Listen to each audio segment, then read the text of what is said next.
The message arrived while I was crouched behind a crumbling wall, dust coating my throat, the echo of gunfire still ringing in my ears. 3 seconds of calm and 18 hours of chaos. Just enough time to check my satellite phone. Consider this your freedom, soldier. I've upgraded. Below it, a photo. My bedroom. Our bedroom. Emily sprawled across our marriage bed, a young man's tattooed arm draped across her bare shoulder. My medals visible on the nightstand, deliberately placed in frame. I didn't have time to process it. Incoming fire erupted, and instinct took over. Later they said I saved 4 men that day. I don't remember. I only remember the photo, seared into my brain like a brand. That night, as my unit finally rested, I scrolled through Emily's social media. Post after post, video after video. "The invisible husband," she called me, laughing as she and her lover, Liam, her gym trainer, dumped my uniforms into trash bags. In another, she held up my silver star, my purple heart, medals I'd bled for. "Participation trophies," she giggled, before dropping them into a waste bin while Liam filmed. 10 years of marriage, erased with a text message and an Instagram story. My commanding officer found me staring at my phone, motionless. "You good, Miller?" I looked up, my face a mask of calm I didn't feel. "Yes, sir. Just received some intelligence from home." He nodded, understanding in his eyes. He'd seen it before. "Whatever it is, compartmentalize. Deal with it later. Right now, your brothers need you present." I nodded, slipping the phone away. "Already handled, sir." And in a way, it was. Because what Emily didn't know, what she couldn't have imagined, was that I'd been preparing for war my entire life, and war had just come home. I met Emily during my second tour. I was 25, already a staff sergeant with the Rangers, home recovering from a shoulder wound. She worked at the hospital where I did physical therapy, a civilian administrative assistant with laughing eyes and a smile that made me forget the pain. "You military boys," she'd said the first time we spoke. "Always so serious." "Ma'am, when you've seen what I've seen, serious becomes your default setting." She'd leaned in, her perfume like a promise. "Then maybe you need someone to help you find a new setting." 6 months later, we were married. Small ceremony, just family and close friends. My battle buddies stood beside me, and Emily glowed in a simple white dress that still haunts my dreams. "I'll always be your safe harbor," she'd whispered during our vows. "Your home will always be with me." I believed her. God help me. I believed her with every fiber of my being. For 8 years, we built a life. I rose through the ranks, deployed and returned, each homecoming sweeter than the last. We bought a house in Colorado Springs, 4 bedrooms, anticipating children that never came. Emily said she wasn't ready. I respected her choice, never pushed. When I was selected for a special operations unit, the deployments became longer, the missions classified. Emily said she understood. "I'm proud of you," she'd say, kissing me goodbye. "I'll be right here waiting." Before my last deployment, 12 months, deep cover operations, I made sure everything was in order, updated our wills, secured our finances, signed trust documents. My sister Catherine, a corporate attorney, helped with the paperwork. "Are you sure about all this, Jay?" she'd asked, eyebrow raised as I signed the documents transferring our major assets into a blind trust under her management. "It's just precautionary," I told her. "If something happens to me over there, Emily will be taken care of, but protected from making emotional financial decisions." Catherine's eyes had narrowed. "And if something happens here?" I'd dismissed her concern. "Emily's my wife, my partner, my home." Catherine had sighed but finalized the documents. "I hope you're right, little brother." 3 days later, I deployed, still believing in the sanctity of those vows we'd exchanged under summer skies. 3 weeks later, Emily began the process of erasing me from her life. Looking back, I should have seen the signs. The increasingly brief video calls, the vague answers about our bank accounts, the new clothes, the changed hairstyle, the gym membership she'd mentioned casually, emphasis on her amazing personal trainer. But I was 12,000 miles away, focused on keeping myself and my men alive in terrain where a moment's distraction meant death. A month into my deployment, my battle buddy Torres forwarded me a message from his wife. "You might want to see this, brother." A video from a mutual friend's birthday party back home. Emily in the background, hanging on a young man I didn't recognize, his hand resting too low on her back, her laughter too intimate. I told myself it was nothing. An awkward moment caught on camera. I trusted Emily. 2 months in, the bank notification. A withdrawal of $15,000 from our joint savings. When I managed to get her on a video call, her explanation seemed reasonable. "The roof needed emergency repairs, babe. Water damage. I didn't want to worry you." I believed her, even when her eyes didn't quite meet mine, even when she changed the subject to her new fitness routine, courtesy of her trainer Liam. 3 months in, the midnight call from Catherine. "Jay, Emily asked me about the house deed yesterday. Wanted to know if she could refinance." "What did you tell her?" "Nothing yet. But Jay, something doesn't feel right." I dismissed it. She's probably just looking at options, maybe planning a surprise for when I get back. 4 months in, I couldn't ignore it anymore. The Instagram posts she didn't realize I could see. The credit card statements showing dinners for 2 at restaurants we'd reserved for our special occasions. Hotel charges in cities where she had girls' weekends. I reached out to Mark Reeves, an old Army buddy who'd become a private investigator. Asked him to keep an eye on things. His first report arrived with photos that turned my stomach. Emily and Liam entering our home. Emily wearing the diamond earrings I'd given her for our 5th anniversary. Liam driving my car.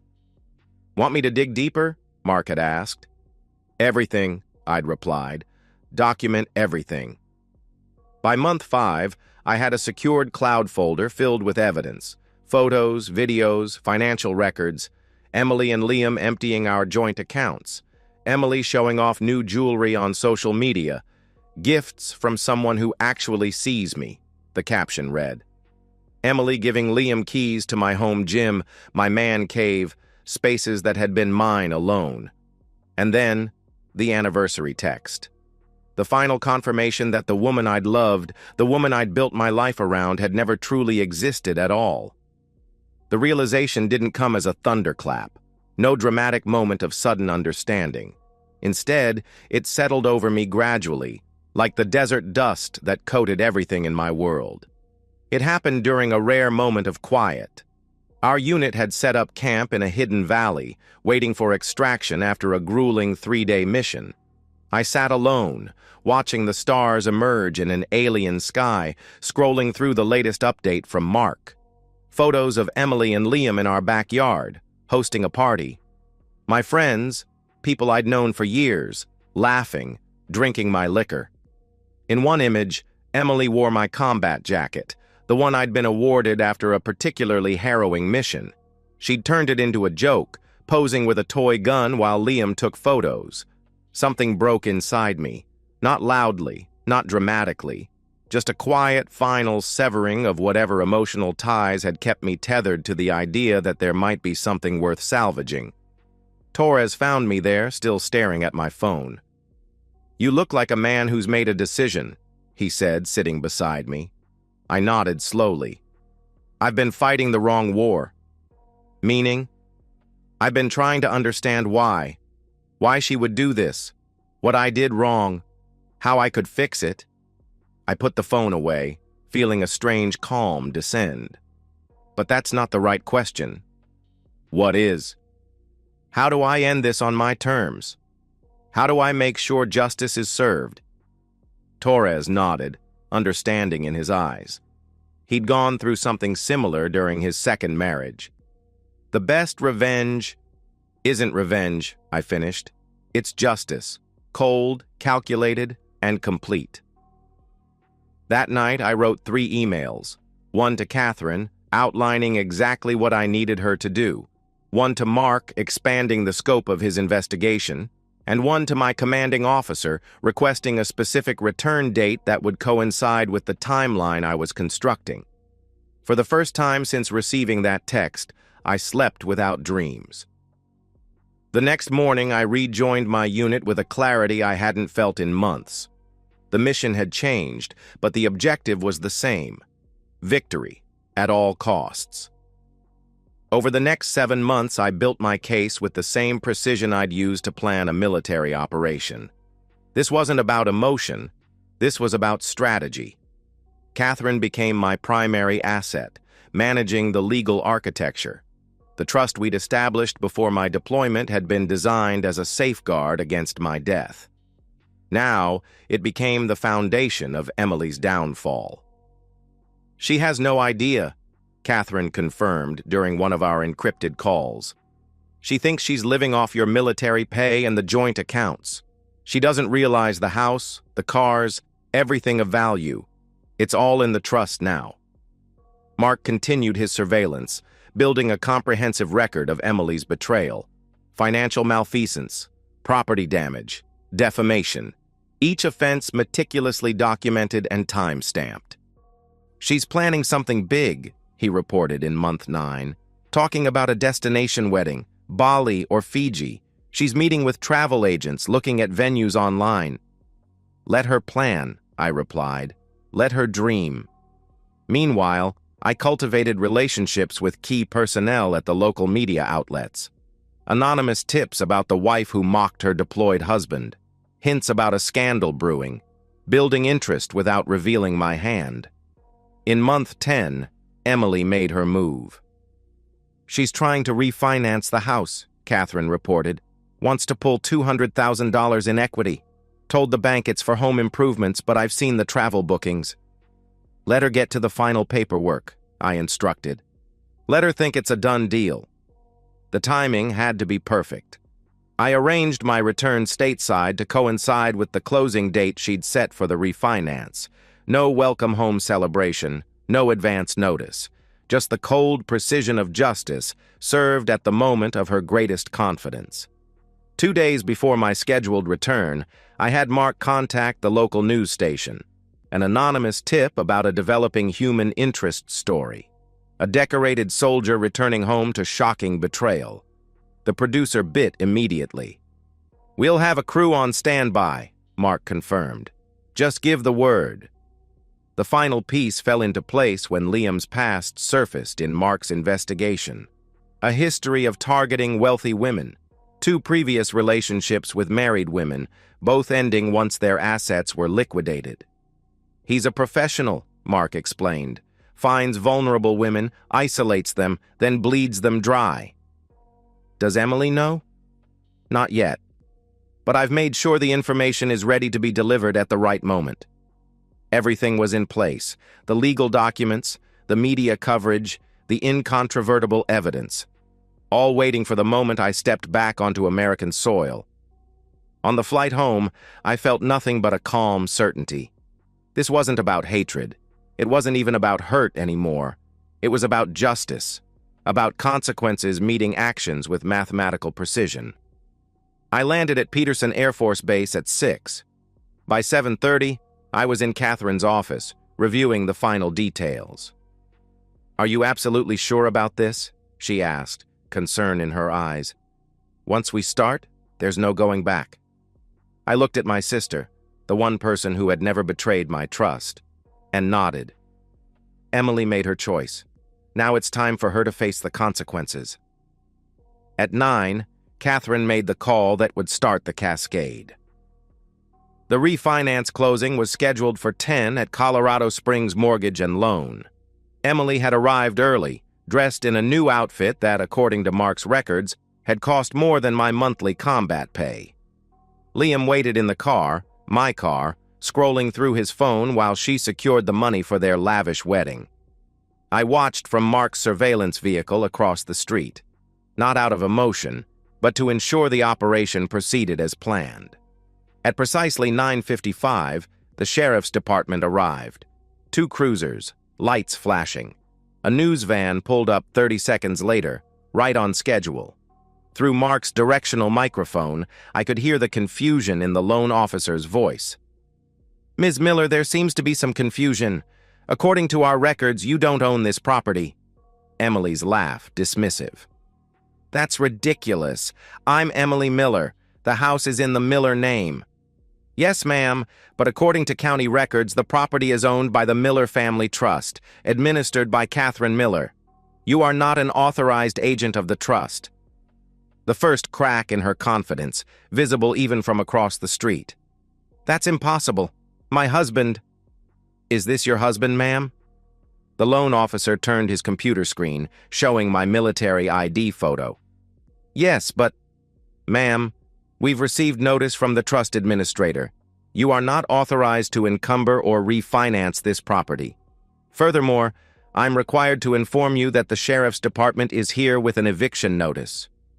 The color drained from Emily's face as the sheriff entered, documents in hand.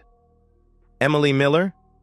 I'm serving you with notice of immediate eviction from 1478 Mountain View Drive, as ordered by Judge Harlow of the County Circuit Court."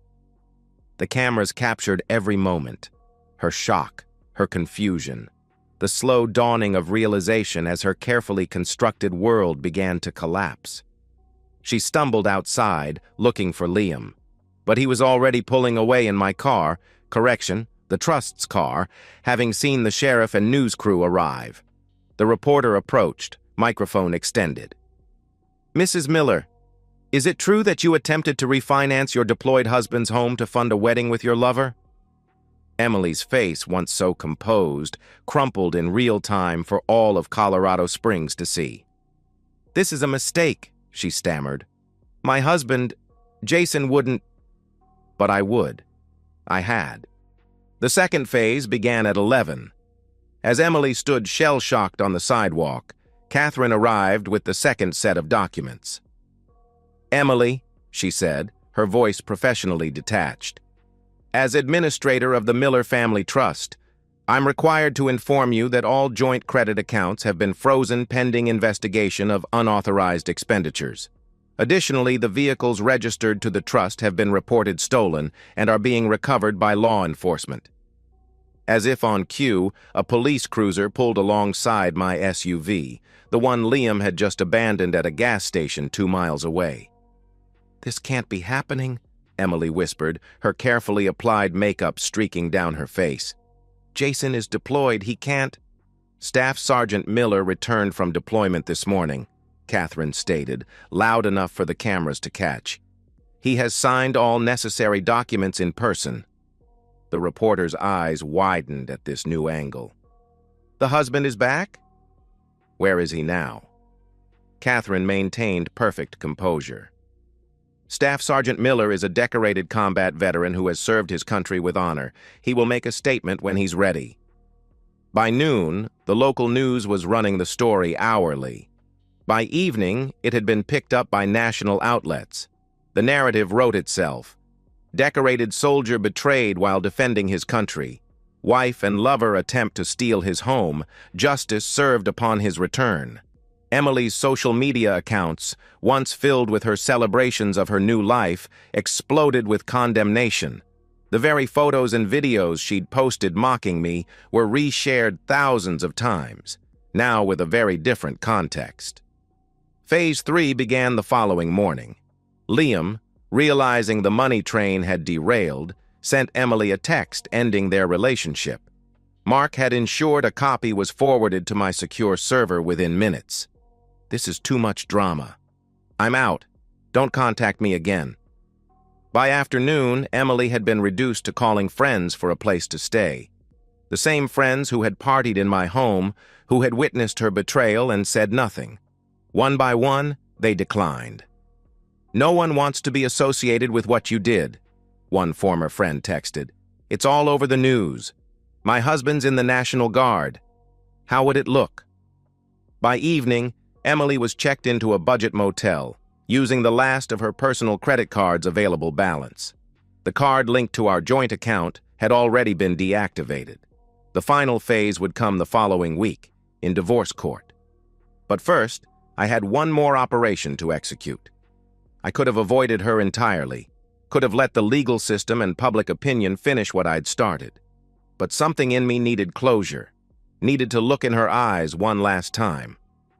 I chose the motel parking lot, neutral territory. Mark had confirmed she was inside, had been there for 3 days, leaving only for her shift at a local diner, the only place that would hire her after the news stories broke. I parked my rental car and waited. At 16:45, she emerged, dressed in the black pants and polo shirt of her new employer. The contrast to the designer clothes she'd flaunted just days earlier couldn't have been more stark. She saw me immediately, froze in place, key card half raised toward her room door. "Jason." I stepped out of the car, not in uniform, just jeans and a t-shirt. Nothing ceremonial about this. "Emily." She took a step toward me, then stopped, uncertainty in every line of her body. You're back." "I am." Was this all you? The house, the accounts, the news crews?" I met her gaze steadily. "Actions have consequences." Her eyes filled with tears. Whether genuine or another performance, I couldn't tell. Didn't care to analyze. "Jason, please. I made a mistake. A terrible mistake. But we can fix this. We can—" "There is no we, Emily. Not anymore." She took another step forward, reaching out. "I still love you. What happened with Liam, it was just physical. It didn't mean anything." I didn't back away, didn't flinch. Just looked at her with the same detachment I'd feel observing a stranger. "It meant something to me," I said quietly. "It meant the end." "Please," she whispered, closing the distance between us. "I have nothing. Nowhere to go. That was your choice." She tried to touch my arm. I stepped back, maintaining the distance. "The divorce hearing is Monday at 9. My lawyer will present a settlement offer that allows you to keep your personal possessions and provides a one-time payment of $5,000 to secure new accommodations." "5,000? Her voice rose, indignation momentarily overcoming her calculated contrition. "After 10 years? After what you did while I was deployed?" "Yes." Her tears came faster now, voice breaking. "What am I supposed to do? Where am I supposed to go?" I looked at her, really looked at her, and felt nothing but a distant pity. "That's not my concern anymore." I turned to leave and felt her hand grasp my arm. "Wait! Just, at least tell me why. Why did you do all this? Why didn't you just divorce me like a normal person?" I carefully removed her hand. "Because you didn't just betray me, Emily. You mocked me. You degraded my service. You threw away medals I bled for. You invited others to laugh at my absence while I was fighting for my country." I took a step back. "So yes, I could have just divorced you, but you deserve to experience the same public humiliation you so happily inflicted." She stared at me, mascara streaking down her face. "I never thought you could be so cruel." "I never thought you could either. I guess we were both wrong about who we married." I walked back to my car without looking back. In the rearview mirror, I could see her standing exactly where I'd left her, shoulders shaking with sobs that no longer held any power over me. It was finished. The divorce proceedings were brief. My attorney presented the evidence: financial records, social media posts, testimony from the private investigator. Emily, represented by a court-appointed lawyer after all her assets had been frozen, offered little defense. I chose to wear my full dress uniform, not for theatrics, but because it represented who I was, who I had always been: a soldier, a man of honor, someone who had sworn to defend something greater than himself. Emily appeared in clothes borrowed from a cousin, the only family member who hadn't completely abandoned her. She looked small, diminished. The confident, laughing woman who had sent that cruel text message was nowhere to be seen. The judge, a Vietnam veteran himself, reviewed the evidence with undisguised disgust.